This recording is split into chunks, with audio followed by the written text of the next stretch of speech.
City hospital, Gurgaon शहर। एक जवान लड़का सिटी हॉस्पिटल के मैन गेट से बाहर निकला। यह जवान लड़का लगभग 17 वर्ष का था और जल्द ही 18 वर्ष का होने वाला था।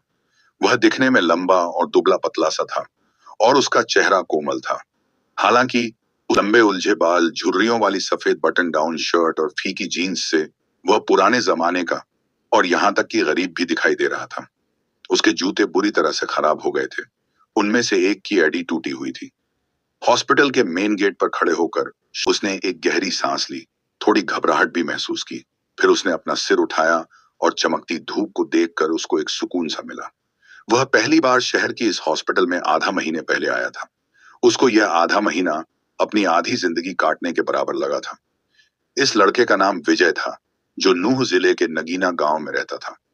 आधा महीना पहले उसने सड़क पर किसी अजनबी के लिए स्टैंड लिया था, मगर बदकिस्मती के चलते उसे ही बुरी तरह से पीट दिया गया था और यहाँ तक कि उन लोगों ने तो उसे चाकू भी मार दिया था। इसके बाद उसे गुड़गांव सिटी हॉस्पिटल में एडमिट करा दिया गया। सबसे निराशाजनक बात तो यह थी कि जिस अजनबी को उसने बचाया था, वह बिना किसी को कुछ बताए वहां से गायब हो गया। जिस वजह से उनमें से कोई भी अपराधी पकड़ा नहीं गया, इसलिए कोई भी इस बात की गवाही नहीं दे सका कि वह एक अच्छा आदमी था। मामला ठंडे बस्ते में पड़ गया और उसे ही अपने इलाज की महंगी फीस चुकानी पड़ी। विजय अमीर व्यक्ति नहीं था। उसने छोटी उम्र में ही अपनी मां को खो दिया था।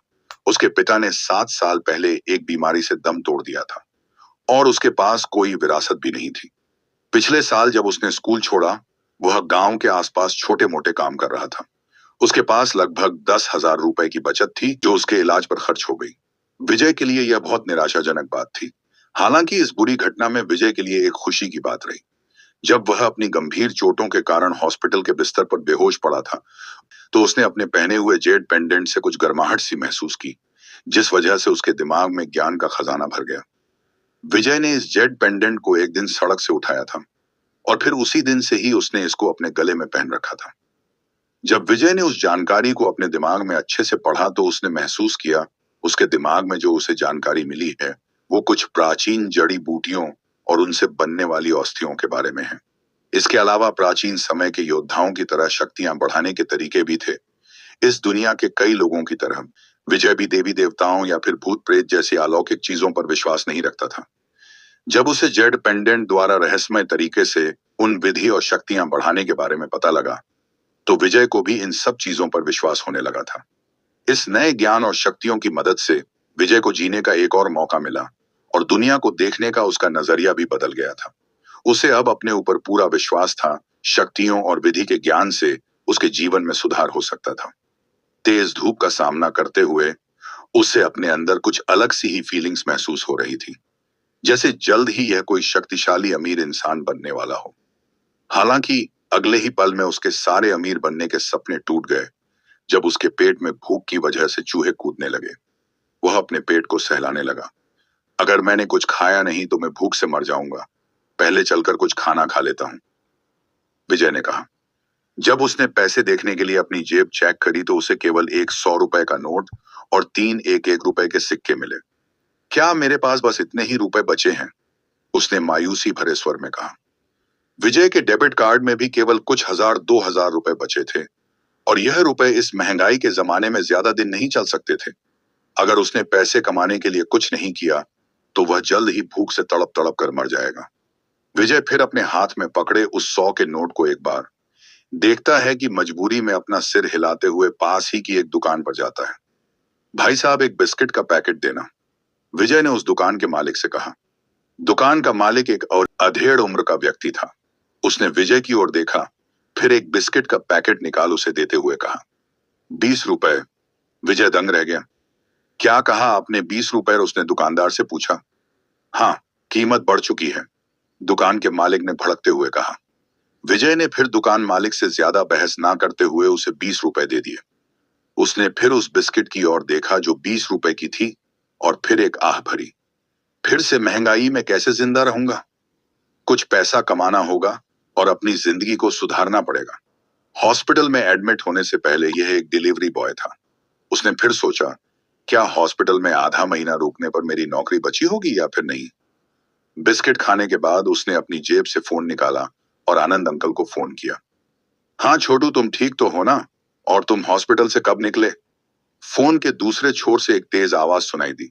हाँ अंकल जी, मैं ठीक हूँ, आप मेरी फिक्र मत करो, विजय ने आनंद अंकल से कहा। चलो, सुनने में अच्छा लगा तुम ठीक हो, वरना मेरी तो जान सुखी जा रही थी। पता नहीं तुम्हारी हालत कैसी होगी। और हाँ बेटा, तुम परेशान मत होना, मैंने तुम्हारी नौकरी बचा कर रखी है, कोई जल्दबाजी नहीं। एक दो दिन और छुट्टी पर रहना, काम पर आने से पहले कुछ और दिन आराम कर लेना।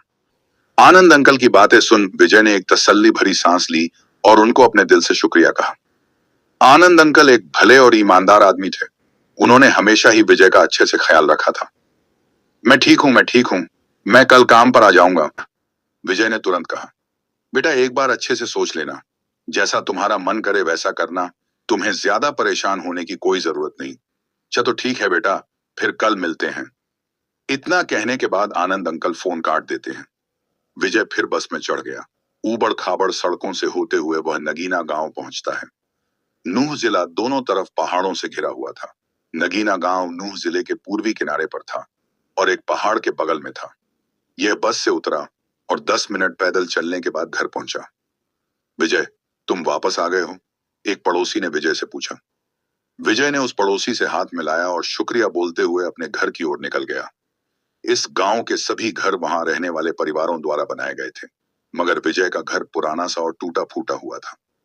जैसे ही वह अपने घर के सामने के दरवाजे पर पहुंचा, बगल के एक मकान से अधेड़ उम्र के दिखने वाले आदमी ने अपने हाथ में चावल के कटोरे को पकड़े हुए विजय से पूछा। विजय, तुम आ गए? विजय ने भी उसे देख मुस्कुराते हुए हाँ में सिर हिला दिया। तभी उस मकान के अंदर से एक और कर्कश आवाज आई। ओह विजय, तुम वापस आ गए हो? आधे महीने तक अस्पताल में लेटने के बाद तुम्हें सबक तो मिल ही गया होगा। इतनी कम उम्र में गुंडों की तरह लड़ते हो, तुम्हें शर्म आनी चाहिए। चौड़े कंधे और उतनी ही चौड़ी कमर वाली एक अधेड़ उम्र की महिला विजय को ताना मारते हुए बगल के घर से बाहर निकली। विजय पर एक उदासीन नजर डालने के बाद उसकी बोहें सिकुड़ गईं। मुझे पता था तुम कोई अच्छे लड़के नहीं हो। तुम्हें कुछ मेरे बेटे राहुल से सीखना चाहिए। वह बहुत ही आज्ञाकारी और चतुर है। वह जल्द ही शहर की बड़ी यूनिवर्सिटी में भी चला जाएगा और डिग्री लेने के बाद वह एक सरकारी अधिकारी बन जाएगा। और तुम तो हमेशा ही ऐसे लड़ते झगड़ते फटीचर की तरह घूमना। उस औरत की आवाज तीखी और बहुत तेज थी। उसे दूर से सुना जा सकता था। जब वह बोल रही थी तो गांव के कुछ लोग भी वहां इकट्ठा हो गए थे। विजय के चेहरे का रंग बदल गया। उसे इस वक्त उस औरत पर बहुत गुस्सा आ रहा था। यह अधेड़ उम्र की महिला उसकी चाची थी। वह हमेशा ही उसे बुरा भला कहती रहती थी और जब भी वे मिलते थे तो वह उसके साथ इसी तरह का व्यवहार करती थी। कौन सी बदमाशी, मैंने तो उल्टा किसी की जान बचाई, विजय ने अपने गुस्से को दबाने की कोशिश करते हुए समझाया। उस अधेड़ उम्र की महिला के होंठ कस गए और वह मुस्कुराई। तुमने किसी की जान बचाई? हाँ, क्या मजाक है। मुझे नहीं पता था कि तुम इतने बेशर्म और झूठे भी हो सकते हो। अगर तुमने सच में किसी की जान बचाई थी तो वह आदमी कहाँ है और कौन है? विजय ने अपने हाथ की मुट्ठी कसकर बंद कर ली, क्योंकि अब उसका गुस्सा 10 गुना बढ़ गया था। अधेड़ उम्र की महिला ने फिर से कहा, इस नगीना गांव में कौन नहीं जानता कि तुम एक गुंडे हो? तुमने तो स्कूल में भी लड़ाई की थी, जिस कारण तुम्हें स्कूल से भी निकाल दिया गया। मुझे तो तुम्हें अपना रिश्तेदार कहने में भी शर्म आती है। मुझे तो हमेशा से ही लगता था, जब से तुम छोटे थे, तुम बड़े होकर मेरे राहुल की तरह एक अच्छे और काबिल आदमी कभी नहीं बन सकते। वह अपने परिवार का मान सम्मान बढ़ाने के लिए शहर की एक अच्छी यूनिवर्सिटी से डिग्री लेकर सरकारी अधिकारी बनेगा। अपने बेटे की तारीफ करते हुए यह खुरा लग रही थी। विजय की मुट्ठी इतनी कसकर बंद थी कि उसके नाखून उसके हाथ में गड़ गए। फिर उसने एक गहरी सांस ली और उसे एक अजीब नजर से देख बड़े बड़े कदमों से सामने अपने घर में चला गया। हैया, मुझे विश्वास नहीं हो रहा, देखा तुमने, इस छोटे घोड़े ने मुझे कैसी नजरों से देखा। बाहर से तीखी आवाज आई।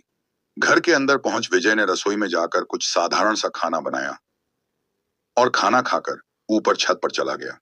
उसके घर में 3 कमरे थे, मगर विजय को रात में छत पर लेटकर तारों को देखना बहुत अच्छा लगता था। आसमान में अंधेरा छाया हुआ था। छत पर पहुंच विजय एक चारपाई पर लगे बिस्तर पर लेट गया और रात के अंधेरे में आसमान में जगमगाने वाले सितारों को देखने लगा। उसके दिमाग में विचार कभी उमड़ते तो कभी बिगड़ते। ऐसी ही कई चीजों के बारे में और फ्यूचर में उसे क्या करना चाहिए, इसके बारे में लंबे समय तक सोचता रहा। जल्द ही उसे नींद आ गई और यह सो गया। विजय फिर सुबह जल्दी ही उठ जाता है और नहा धोकर शहर जाने के लिए तैयार होने लगता है, क्योंकि उसे फिर से अपनी नौकरी पर जाना था। नहाने के बाद विजय कुछ हल्का फुल्का सा खाकर शहर की ओर निकल जाता है। लगभग 10 बजे तक वह शहर पहुंच जाता है। आखिर विजय के उस जेड पेंडेंट का राज किया है और वो कहां से आया है? क्या विजय उस जेड पेंडेंट से मिले ज्ञान और शक्तियों से अपनी जिंदगी सुधार पाएगा, या फिर अभी भी वो इसी तरह एक आम सी जिंदगी जीता रहेगा? और क्यों विजय की चाची उससे नफरत करती है? आखिर किया होगा इस कहानी का अगला पड़ाव? जानने के लिए बने रहे हमारी कहानी के सुपर बिजनेसमैन के साथ, सिर्फ और सिर्फ अब्दुल रहीम एक्सप्लेनर यूट्यूब चैनल पर।